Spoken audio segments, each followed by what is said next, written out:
এই ট্রাকটা থামাও, ভেতর থেকে কেউ কাঁদছে। ভাই, দরজা খুলিস না, এই আওয়াজ মানুষের না।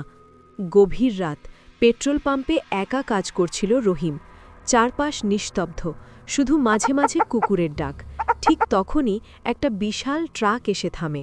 ড্রাইভার তাড়াহুড়ো করে বলে, দ্রুত তেল ভরে দাও। রহিম তেল ভরতে শুরু করতে হঠাৎ ট্রাকের ভেতর থেকে অদ্ভুত চাপা শব্দ, কেউ যেন ধীরে ধীরে সাহায্য চাইছে। রহিমের হাত কাঁপতে থাকে। সে ড্রাইভারকে জিজ্ঞেস করে, ভাই, ভেতরে কে? ড্রাইভার চোখ লাল করে চিৎকার করে, তোর কাজ তেল দেওয়া, বেশি প্রশ্ন না। কিন্তু আওয়াজটা এবার জোরে হয়, বাঁচাও! দুর্বল, অসহায় চিৎকার। রহিম আর নিজেকে সামলাতে পারে না। সাহস করে ট্রাকের পেছনের দরজায় হাত দেয়।